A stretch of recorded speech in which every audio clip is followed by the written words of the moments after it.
Good morning and welcome back to my channel. It is 5 a.m. and I am all ready to drive to the airport to commute from Orlando to Miami because I'm a flight attendant with a major U.S. airline, and today I am starting a 2-day trip. Today I will fly from Orlando to Miami. That's just to get to work, and then my trip will begin in Miami, from Miami to Atlanta, then Atlanta to Orlando, where I will lay over in Orlando. Come with me on today's adventure.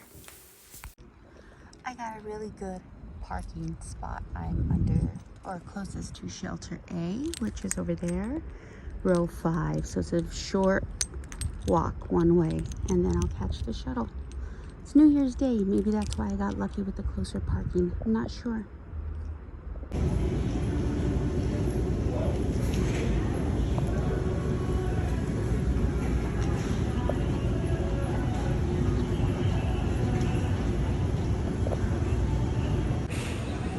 And as of New Year's Day, the holiday decorations are still up at the Orlando Airport. Airport code MCO. And tonight, this evening, I will be traveling back to this airport. This is where I will have my layover.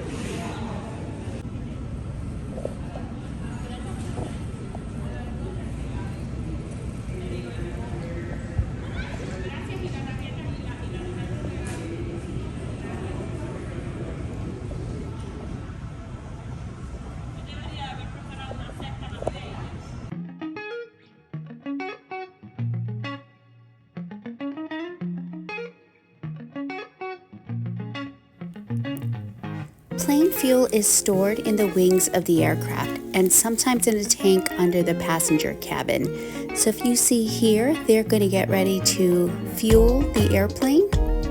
And I Googled some information about reasons why the aircraft fuel is stored in the wings, and this is what I found out. Number 1, space. The wings have a lot of extra space that isn't used for storage. 2, accessibility. The fuel is easily accessible. 3, the wings for lift. The wings create lift for the entire plane, so storing fuel there increases the plane's stability and strength during takeoff. 4, aerodynamic efficiency. The fuel counteracts the lift forces generated during flight, which reduces stress on the wings and improves their performance and durability. The wings are watertight and designed to hold fuel. Spars built into the wings prevent the fuel from sloshing around, and the spars have holes that allow fuel to pass through at a slower rate.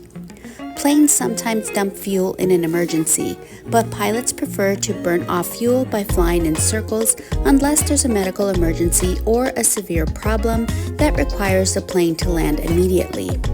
When fuel is dumped from a plane, 98% of it evaporates before reaching the ground if the dumping happens at least 5,000 feet above the ground in freezing temperatures.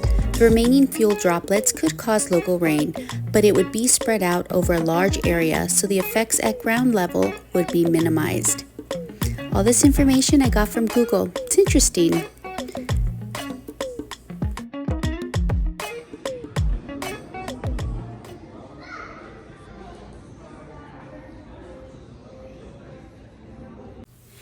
Okay, so I am now in Orlando. I went Miami to Atlanta, Atlanta to Miami, Miami to Orlando, and this is where I will be laying over. I'll give you a room tour and then I'll unpack to pack. I will unpack, I will debrief everything that happened today, and there was stuff that happened. So let's get into it. Room tour. So here we have the door, the front door. Put the extra lock, a little bench, I guess, for putting on shoes, a closet, typical closet, ironing board. Oh, there's no little luggage stand, so that's probably the luggage stand. The bathroom, a walk-in shower, shampoo, conditioner, and body wash. And then 2 beds. I love that the pillows look so fluffy Oh, this bed looks very inviting. Clean, crisp sheets. Nice ambient lighting. I'm so hungry. That's the other half of my lunch I'm going to have for dinner. And this is the room. Little coffee station here. A refrigerator down here below. Let's see if there's a view. A view of a little courtyard. This airport is close to the hotel and the pool, the swimming pool.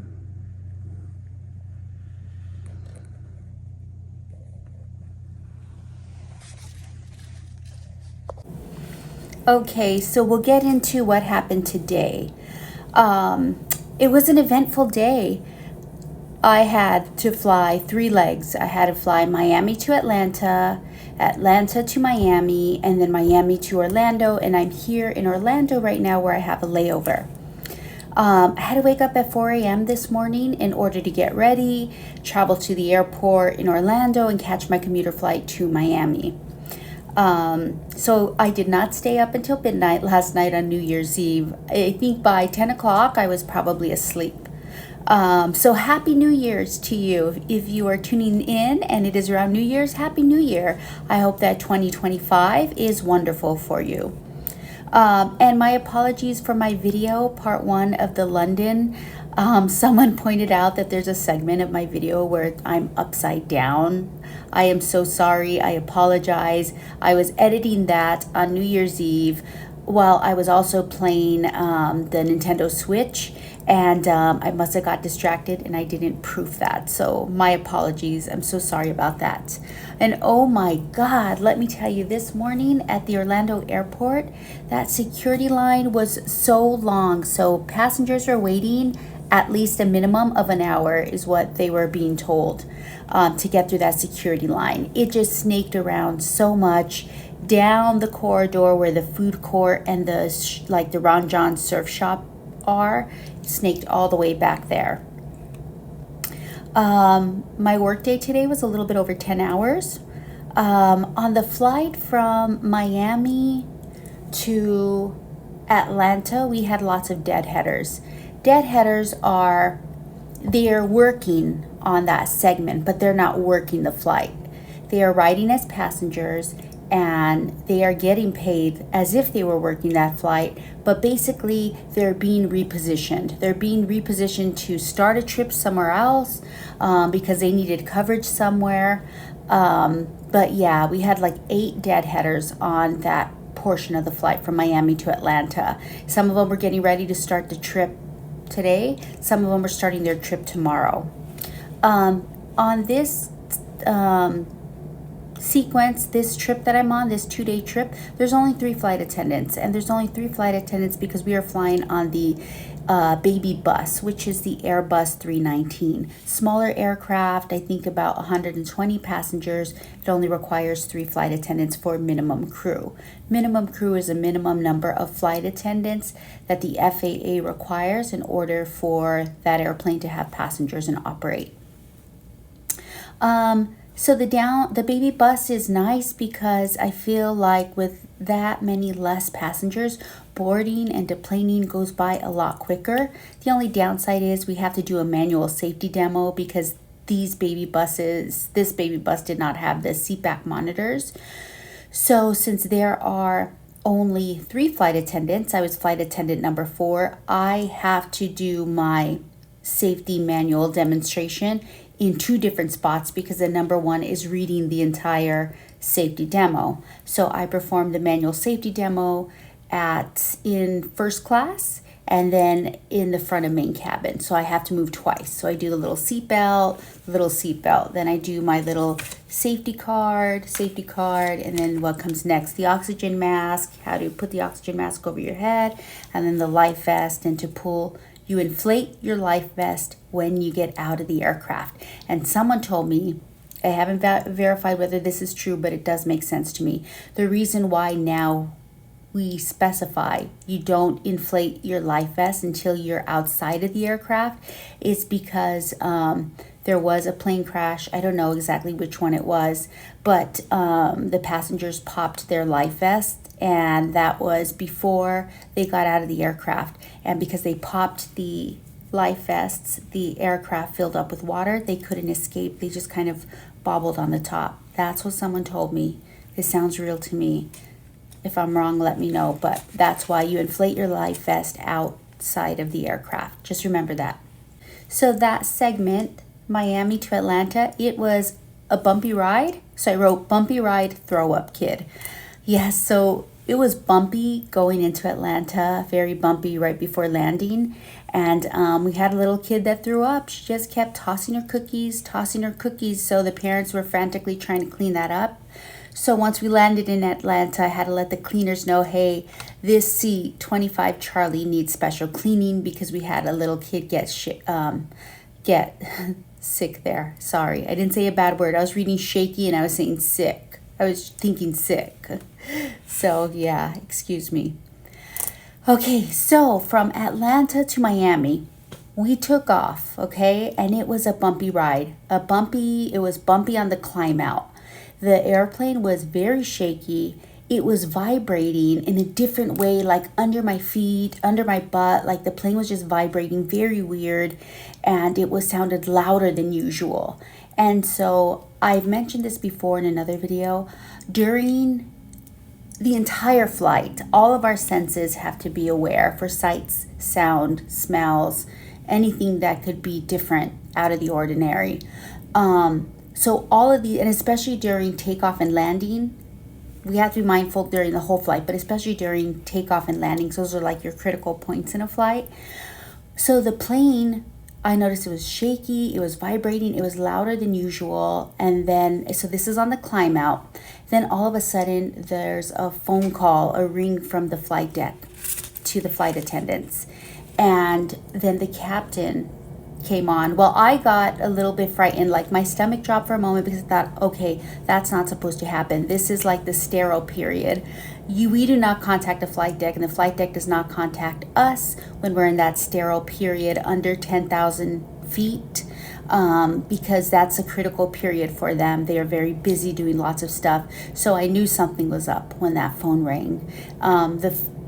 I didn't hear what the captain said because he only rang the number one, but then shortly after, the captain came on and he made an announcement. He said during takeoff, one of the brakes overheated and it needed to cool. So they had to do a maneuver to cool the brake. And basically what they were going to do is lower the brake and just let the outside air, I guess, cool it, and then put the brake back up. But the way that the captain delivered this message, he was so calm, cool, collected. It's like, there's no worry in the world. Like, we got this, that's just, his voice was so calm and reassuring. So yeah, that happened. That I've never had anything like that happen to me before. So that was a first for me on this flight. Seems like a lot of stuff's been happening on my flights. Go away, bad juju, go away. But yeah, that happened. And then, so on the last leg from Miami to Orlando. So before that leg started, we had a 2 hour and 40-minute sit.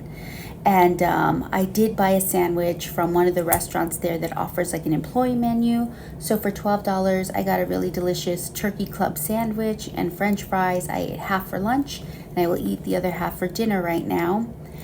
But I guess the biggest news from Miami to Orlando is that there was a band on our flight. They were just returning from Qatar. They were performing for some troops over there. And the guy's name was Scott Jordan, and he's a Justin Timberlake performer that travels with like this band. So they got hired to go and perform in Qatar, and one of the band members was telling us they were only in Qatar for like 39 hours, and it took so long to get there and so long to get back, and the guy kind of had a backache, and he was trying to like just find a comfortable position, for this last little leg of the flight. So it's very cool, very neat to meet them. That was the exciting thing that happened on this leg. And now I'm here in Orlando. and I'm hungry. It's 8:56 p.m. I think I'm gonna end the video here because I want to eat and I want to put on some pajamas and I just want to relax. So if you enjoyed this video, please give me a thumbs up. And to see new videos, if you have not yet subscribed, then please subscribe to my channel if you are interested in seeing what the life of a flight attendant is like. Alright guys, until next time, thank you for watching. Bye-bye.